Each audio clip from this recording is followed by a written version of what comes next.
Assalamualaikum warahmatullahi wabarakatuh. Selamat datang di channel Bintang di Langit, teman-teman. Kali ini kita akan sama-sama menginstal ulang ya, atau menginstal sistem operasi Linux, yaitu Ubuntu. Dikarenakan kemarin ada temen yang request, beberapa teman-teman yang request bahwa seharusnya dibuatkan video untuk proses dari awal instalasi Linux yang mudah lah digunakan, dan perintah-perintah dasar cara menggunakan sistem operasi Linux khususnya Ubuntu itu seperti apa. Nah, di sini saya akan menginstal sistem operasi Linux Ubuntu versi 19.10 ya. Dan sekarang yang terbaru itu 20.04 kalau tidak salah.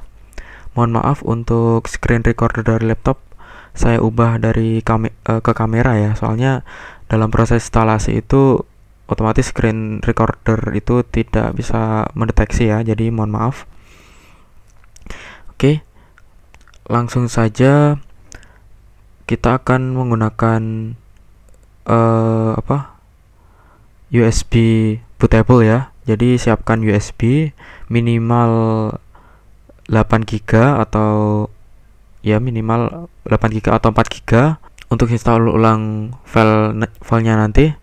Teman-teman bisa mendownload file ISO-nya itu di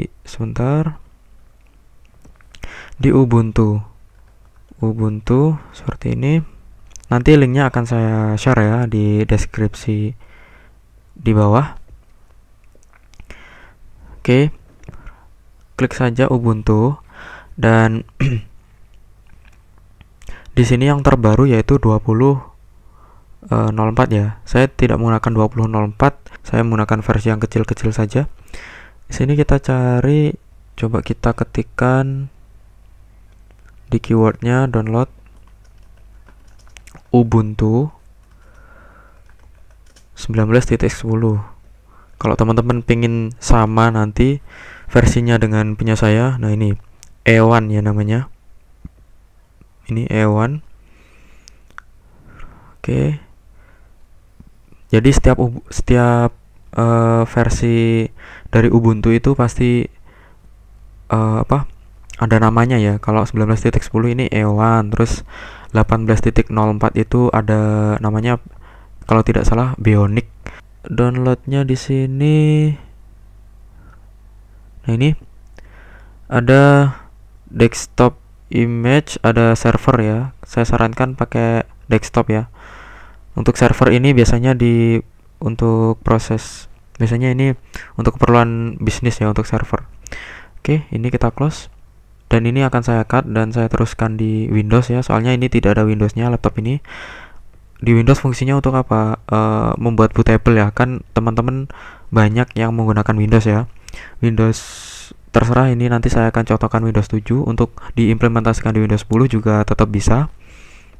Kita akan menggunakan yang dinamakan Rufus ya untuk membuat bootable-nya.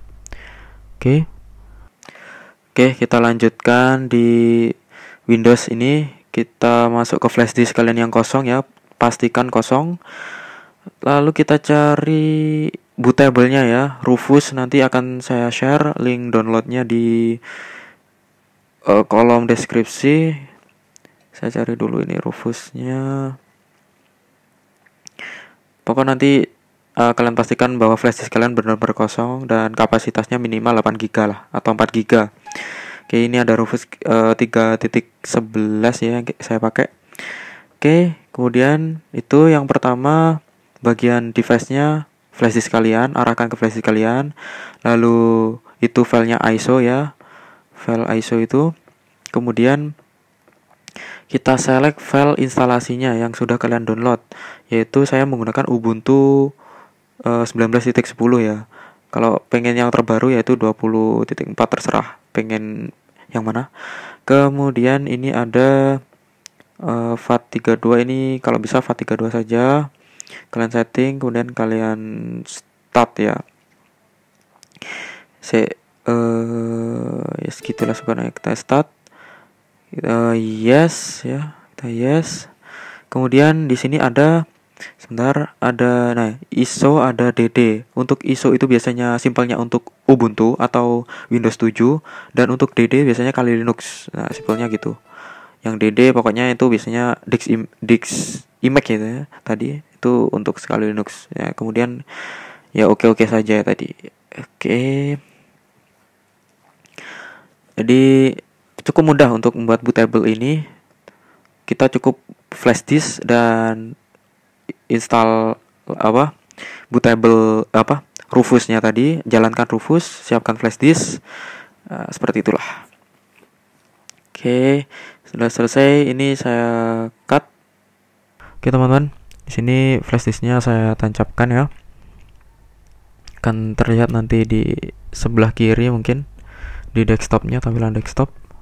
Oke, di sini udah ada Ubuntu yang sudah kita buat tadi bootable-nya. Coba kita buka. Nah, ini seperti ini, sama kayak tadi ya. Sama kayak isi yang pas proses bootable tadi di Windows. Oke, ini kita close. Lalu untuk masuk ke BIOS itu biasanya berbeda-beda ya untuk menunya. Kita coba teman-teman ketikkan saja sesuai laptop kalian masing-masing. Semisal enter to BIOS BIOS laptop Toshiba ya. Oke, misal laptop Toshiba seperti itu. Dan kebanyakan untuk masuk ke BIOS itu menggunakan F12 ya teman-teman. Oke, biasanya menggunakan F12. Nah, di sini berhubung saya menggunakan Dell, jadi dia untuk masuk BIOS-nya menggunakan F12. Kita close dan kita masuk ke proses instalasinya. Ini mulai kita restart. Oke. Jika muncul logo itu kalian tekan kalian tekan terus F12 ya.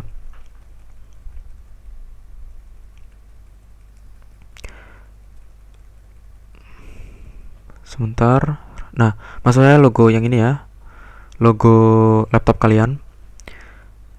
Oke, F12 gak tentu F12 ya, tapi sesuai settingan atau versi laptop kalian. Ini biasanya berhubung saya akan dipasang dual boot ya, jadi ada tulisannya seperti ini. Ini nggak masalah sih, di teman-teman mungkin tidak ada. Kalau ada tulisan seperti ini kalian tekan F1 saja. Oke, kita masuk ya. Jadi tadi langkah pertamanya dalam instalasi itu tancapkan flash disknya. Kemudian ketika muncul logo laptop kalian ya, bukan logo Windows atau apa, tapi laptop kalian seperti Dell, Toshiba dan lain-lain, itu kalian tekan F12. Maksud saya tekan untuk masuk ke bootable-nya atau BIOS-nya lah. Oke. Di sini ada mungkin tampilan di teman-teman beda ya. Nah, kalian cari saja yang namanya seperti ini. UEFI ya. UEFI SanDisk. Nah, saya kan menggunakan SanDisk soalnya. Kalau teman-teman pakai bootable bukan SanDisk ya, tetap saja nanti biasanya tulisannya tetap UEFI seperti ini. Oke. Oke, tadi kan mungkin teman-teman pas di proses bootable flash disknya yang ada di Windows kan ada yang dinamakan GPT dan MBR. Nah, tadi saya lupa untuk menjelaskan. Itu bisa kalian cek di menu BIOS ya, menu BIOS-nya. Dan jika kalian tidak mau ribet, bisa kalian cari di browser ya. Jadi kalian cari versi laptop kalian dulu. Laptop kalian itu misal Toshiba atau apa. Kalau laptop saya kan Latitude E6430 ya, di pojok kiri itu ada. Oke. Ya, jadi nanti bisa ditentukan untuk GPT dan MBR-nya. Kalian tentukan di bootable-nya tadi ya. Maaf, saya lupa untuk menyampaikan. Oke, di sini kita langsung masuk saja ke UEFI SanDisk ya.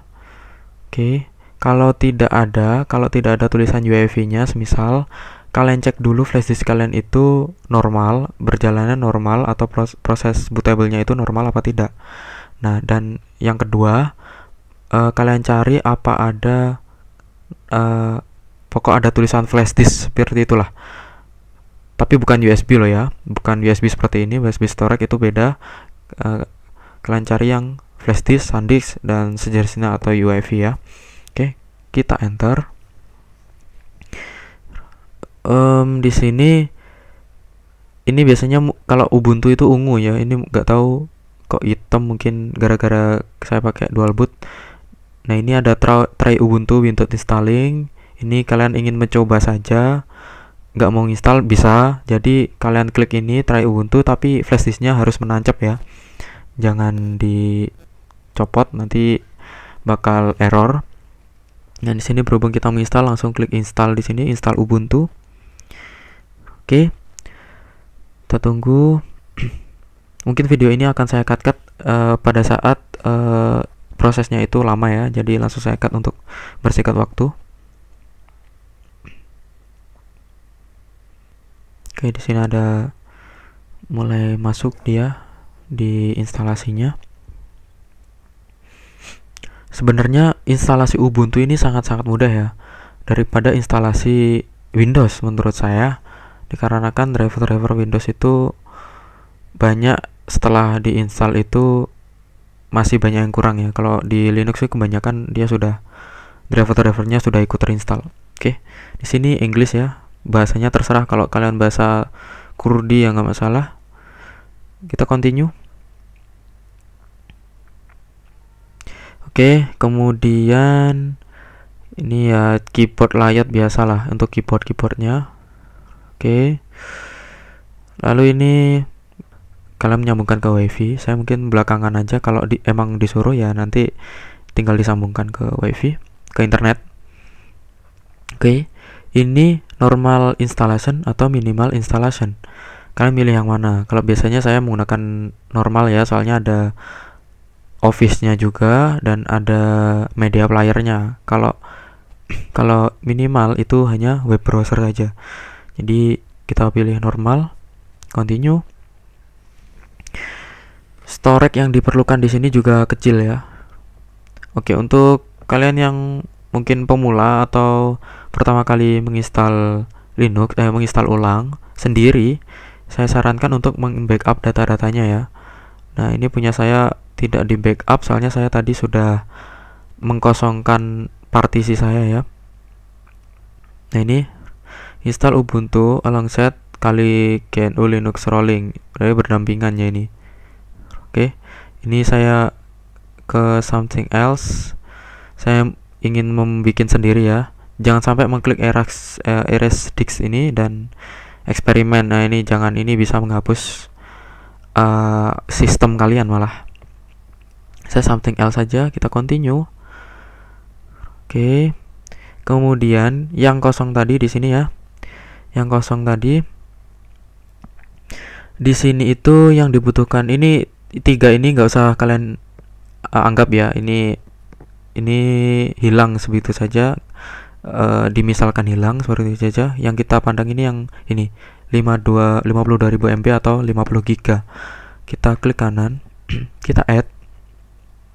Nah, saya ingin mengatur space 40 GB mungkin ya. 40.000 ya berarti ya. 40.000 mungkin. Ini kan 50.000. Ya, 40.000. Untuk ini seperti local disk C-nya ya kalau di Windows. Kita klik primary, lalu ini ext4 journaling system ya. Moon point-nya ini kita secara default ini ya, pakai ini ya. Dia itu istilahnya root lah untuk mount point-nya. Oke, kemudian kita oke. Dia memproses ya. Nah, sudah. Ini sudah tercentang dia. Oke, kemudian yang ini apa? Yang ini sebenarnya ini menentukan RAM kalian ya. Jadi berhubung RAM di laptop saya ini ada 8, jadi harusnya untuk yang kedua ini kita swap dulu sebentar. Maaf, lemot ya. Oke, ini sepertinya error. Ini diklik kok nggak kelihatan. Kita back saja wis. Kita coba lagi untuk proses partisinya. Kalau kita back berarti nanti kita ngulang lagi ya yang 50 GB tadi. Oke, ini kita ganti something else. Tadi error ya teman-teman ya. Kita balik lagi nggak masalah, kita bikin partisinya lagi. Oke, ini cara membuat swapnya. Klik kanan, kita bikin ya swap ya. Tapi ini saya contohkan saja soalnya di sini saya sudah memiliki file swap ya di sini. Swap itu fungsinya apa sih? Buat backupan dari RAM kita. Mungkin menambah kapasitas RAM kita, tapi dia hanya sebagai apa ya? Mungkin bayangan lah menyebutnya. Itu tidak terlalu efektif ya. Cukup membantu tapi tidak terlalu efektif menurut saya. Dan ini wajib ditambahkan untuk menginstal Linux ya. Ini semisal ya. Jadi ini untuk RAM-nya. Jadi semisal RAM kalian itu 4, ini kalian 2 kali ya. 4 GB berarti dikali 2 berarti 8 ya. 8 GB. 8.000 berarti 8.000 ya, 8.000 MB ya. Oke, 8.000 MB. Oke. Berhubung saya udah ada file swapnya di sini, jadi nggak perlu. Jadi untuk membikinnya seperti ini, 8.000 kemudian logical ya, ini logical, lalu ini kalian ganti ke swap area seperti ini, lalu kalian oke. Berhubung saya sudah punya ini dari Kali Linux, jadi tidak perlu ya, saya cancel untuk yang ini. Nanti kalau misal nggak bisa baru saya bikinkan swap lagi. Ini saya cancel. Untuk teman-teman ini di oke ya. Jadi kapasitasnya itu 8.000. Lalu ini logical. Nah, diikuti saja. Oke. Nah, ini yang kedua, kita bikin seperti local disk C-nya yang ada di Windows. Nah, ini yang ada di Linux, khususnya Ubuntu. Oke. Di sini ini folder kosong ya, teman-teman. Jadi yang 3 atas ini nggak usah diperhatikan. Ini bukannya 3 atas ya, yang ini yang ext4 ini tipenya, ini nggak usah diperhatikan. Nah, kita bikin ext lagi. Kita klik primary. Ini size-nya kita maksimalkan semua ya, ini semua yang disk saya yang kosong itu tinggal 52.000 MB sekian atau 50 gigan. Ini primary beginning of this space, kemudian ini benar ya, ext4 journaling file system. Kemudian ini kita ganti mountnya dan dengan garis miring. Kita oke.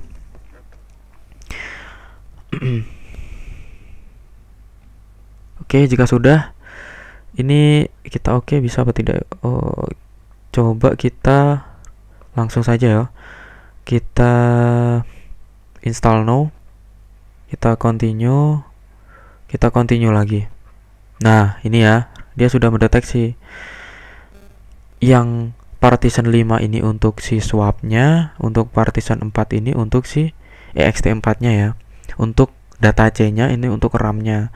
Kalian cek dulu ya, harus hati-hati untuk mencek ininya. Partition 5 bener nggak yang tadi, yang untuk swap, dan partition 4 ini bener nggak untuk yang local disk C-nya atau ext4-nya. Daripada data-data teman-teman yang tidak di backup itu kehapus ya. Oke, kita continue. Nah, ini terserah wis, ini negara kita ganti ke Indo, ada nggak ya? Jakarta ya mungkin. Jakarta ya, Jakarta time. Continue. Nah, ini your name. Terserah sih. Saya Ubuntu gitu aja wis. Ubuntu ininya saya perpendek biasanya biar simple lah. Ubuntu Linux lah, Linux Ubuntu, username ini biasanya dipakai pada saat menjalankan terminal. Ini pendek saja nggak masalah. Passwordnya saya pakai 123456 saja biar enak. Oke, ini login automatically atau setiap itu keslip, atau ya setiap keslip biasanya itu minta password lagi ya, terserah teman-teman pengen apa. Oke, kita continue. Oke. Nah, di sini prosesnya lumayan lama, jadi akan saya cut. Dan ini tinggal ditunggu saja ya, teman-teman. Oke, teman-teman, di sini sudah selesai ya. Jadi kita restart now. Oke. Oke, ini proses restartnya. Tidak ada perintah untuk mencopot USB ya. Ya, ini udah ada perintah remove, lalu klik enter. Jadi kita copot dulu USB-nya atau bootable-nya, lalu kita enter. Oke. Kita tunggu. Oke, di sini ada Ubuntu dan aduh, kepencet. Oke, nggak masalah, kita masuk ke Ubuntu-nya ya. Kita sampai ke homepage-nya biar fix ini benar-benar berhasil untuk proses instalasinya. Mungkin saya maaf sedikit banyak bicara ya, biar jelas, benar-benar jelas langkah-langkahnya, konsekuensinya dalam install ulang. Khususnya ini saya juga dual boot ya ini. Sebelumnya kan saya full Kali Linux. Dan untuk yang belajar, teman-teman yang belajar, itu saya sarankan menggunakan Ubuntu atau Linux Mint. Itu soalnya simple sih. Ubuntu itu banyak tutorialnya yang ada di browser ya.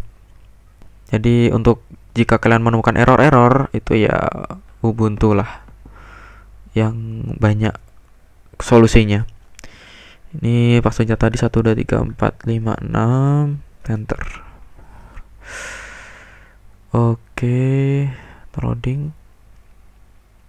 Oke, dia sudah masuk ke Ubuntu-nya. Untuk konfigurasi selanjutnya akan saya buatkan video berikutnya, soalnya ini sudah terlalu panjang. Terima kasih. Semoga bermanfaat. Jika ada errornya atau masalah dalam proses penginstalan, silahkan chat langsung di kolom komentar ya. Kalau saya sempat akan saya balas, dan kalau misal saya bisa akan saya balas secepatnya. Terima kasih, semoga bermanfaat. Wassalamualaikum warahmatullahi wabarakatuh. Oke, ini saya lanjutkan ya teman-teman, sedikit saja untuk ini awal-awalannya. Ini kalian next saja sih, kita next. Ini kita next, tinggal next saja ya ini. Ya maaf, ini tripodnya udah saya copot. Jadi ini tadi mungkin di pojok sini ada tanda seru ya, itu hanya report bug. Jika kalian menemukan bug, itu terserah sih kalian don't send atau send tulisannya biasanya. Oke, seperti itu ya. Terima kasih.